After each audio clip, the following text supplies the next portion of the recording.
ഒരു ഭവനം ഉടമ്പടിയിൽ നിലനിൽക്കുന്നുവോ അവിടെ ദൈവകൃപയുണ്ട്.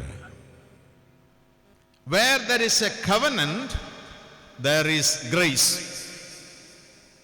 ഞാൻ പറയുന്നത് മനസ്സിലാകുന്നു? ഭവനം ഉടമ്പടിയിൽ നിലനിൽക്കുമ്പോൾ മാത്രമേ എന്തുള്ളൂ? ദൈവകൃപയുള്ളൂ. തിരിച്ചൂടെ പറയാം, എവിടെയെങ്കിലും ഉടമ്പടി ഉടഞ്ഞു പോയാൽ എന്തു പോകും? ദൈവകൃപ കുറഞ്ഞു പോകും. 2, എവിടെ ഒരു കുടുംബം തിരുവചനത്തിന്റെ അനുസരണത്തിൽ ജീവിക്കുന്നുവോ അവിടെ ആ കുടുംബത്തിന് വാഗ്ദത്തങ്ങളുണ്ട്. ഈ പുസ്തകം വായിക്കാനുള്ള പുസ്തകമല്ല, അനുസരിക്കാനുള്ള പുസ്തകമാണ്. ഇതനുസരിച്ചാൽ എന്ത് കിട്ടും? വാഗ്ദത്തം കിട്ടും. വേദപുസ്തകത്തിന് പുതിയ പേരൂടെ പറയാം, എ ബുക്ക് ഓഫ് പ്രോമിസ്. വിശ്വസിക്കുന്നവന് ഇത് വാഗ്ദത്തങ്ങളുടെ പുസ്തകമാണ്. 3,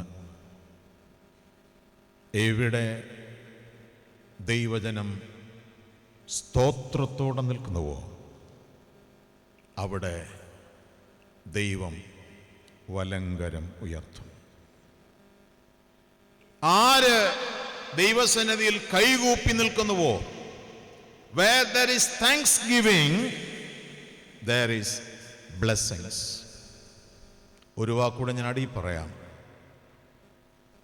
കൈകൂപ്പി നിൽക്കുന്നവനെ ഒരു നാളും ഉപേക്ഷിക്കാത്തൊരു ദൈവമുണ്ട്.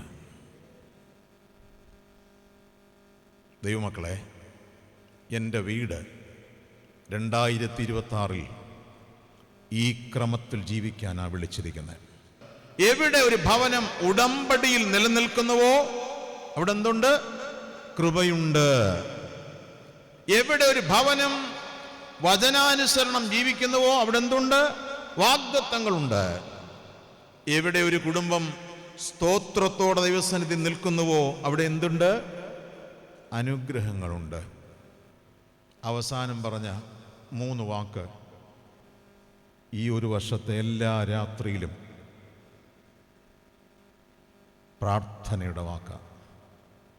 ഇന്ന് മുതൽ നമ്മുടെ എല്ലാ വീടുകളിലും രാത്രി പ്രാർത്ഥനയ്ക്ക് 3 കൊച്ചു വാക്കുകൾ ഉണ്ട്. Grace, promises, blessings. A Christian home. Grace, promises, blessings is equal to Christian home.